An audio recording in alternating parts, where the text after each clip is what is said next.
दादा आपका नाम क्या है? राम सुंदर। राम सुंदर। दादा आपका जिस तरीके से नाम है राम सुंदर, तो आपके क्षेत्र में उतना सुंदर विकास भी हुआ है? हैं? आपके क्षेत्र में उतना सुंदर विकास भी हुआ है? क्या विकास हुआ? कुछ विकास नहीं हुआ। सांड बछवा सब चपट खा लिया है, कौन विकास हुआ?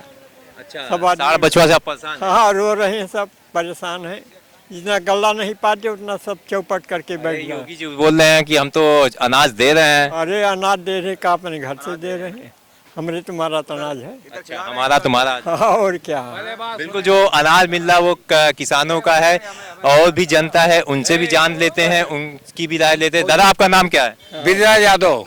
यादव जी बताइए, आपके क्षेत्र में कितना विकास हुआ है? कुछ है विकास विकास रहे तो नाश हो गया, माच होत गए, नाश हो गया? नाश हो गए, नाश हो गए। अरे योगी जी तो बोल रहे हैं बहुत ज्यादा। बोले जोगी का के हम एक का बता दे जोगी बस कोनो काम के हुए बतावा, अकेले जो काम के वो अपने। अरे वो तो बोल रहे हैं कि कोरोना काल में सबसे ज्यादा जो स्वास्थ्य व्यवस्थाएं अच्छी थी यूपी की थी। घर के हुए बात है कि हमारे सबके डीए कार्ड दिए, फौजी के डीए कार्ड के तो उद्या दान दिए थे, क्यों ऐसा ना करता बाबू?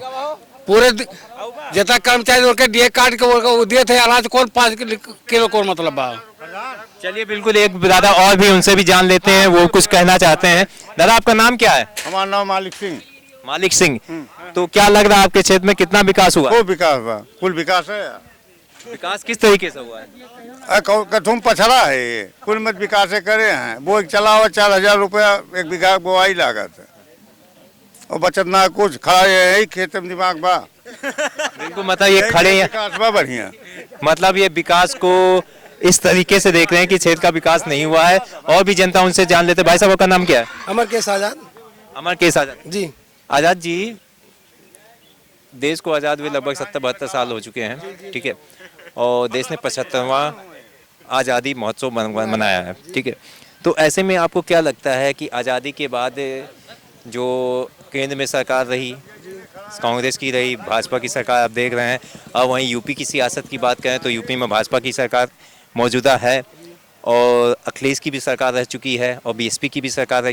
अगर तीनों सरकार का हम आकलन करें तो आपको तीनों सरकार में सबसे बेहतर सरकार किसकी लगी?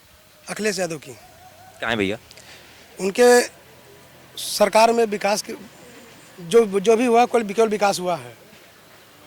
योगी जी तो आरोप लगा रहे हैं कि विकास ही नहीं हुआ है, भ्रष्टाचार सबसे ज्यादा अखिलेश के में। ज़्यादा भ्रष्टाचार तो ये योगी सरकार में हुआ है। कहते हैं ना कि भैया कम लो, व्यवस्था टाइट है, तो सबसे ज़्यादा भ्रष्टाचार इन्हीं की सरकार में हो रही है। अगर बात करें, जैसे अखिलेश यादव ने भी बोला है रोजगार के लिए आईटी सेक्टर में 22 लाख लोगों को रोजगार देने की बात करें, तो अगर उनकी सरकार बनती है तो, और वहीं योगी सरकार बोल रहे हैं उन्होंने 4.5 साल में 6.5 लाख लोगों को सरकारी नौकरियां दी हैं। क्या आप कहीं दिखा दीजिए कि कोई नौकरी पाया? हमारे गाँव में तो कोई नहीं पाया है, कोई नौकरी नहीं पाया है हमारे क्षेत्र में। केवल खाली पेपर में, कागजों पर, धरातल में कुछ नहीं हुआ है, केवल यहाँ विनाश हुआ है बस। बिल्कुल साफ तौर पे जिस तरीके का है कागजी कार्रवाई की जो बात होती है, अक्सर कागजों में काम होता है लेकिन धरातल पे वो नहीं उतरता है।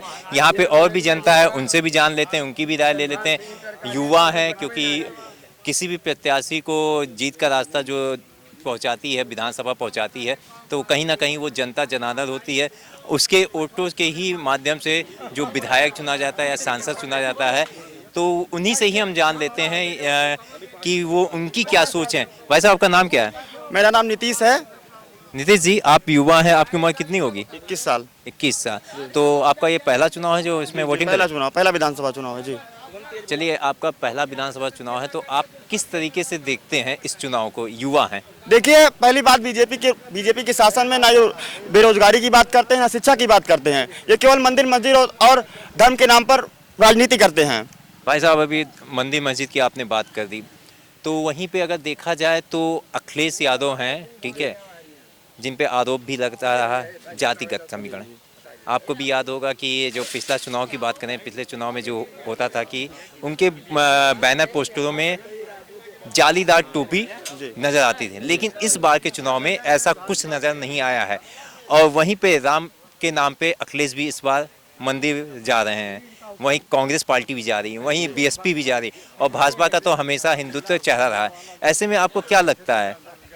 देखिए, भाजपा का चेहरा इस बार पूरा साफ हो चुका है। उनके पास केवल ठाकुरवाद है, समाजवादी पार्टी कभी जातिवाद की राजनीति नहीं करती। समाजवादी पार्टी केवल सब धर्म और सब जाति की बात करती है। नहीं, योगी जी तो लगातार आरोप लगाते रहे अखिलेश को जातिगत आधार। देखिए आरोप तो वो जो है क्या नाम धनंजय सिंह भी तो टहल रहे हैं, माफिया हैं, उनके ऊपर कोई कार्रवाई हो रही है। 25,000 का इनामी है। और जब बात होती है शिक्षा की तो 69,000 शिक्षक में ओबीसी का आरक्षण मार लिया जाता है, उनको कोई हक नहीं मिलता है।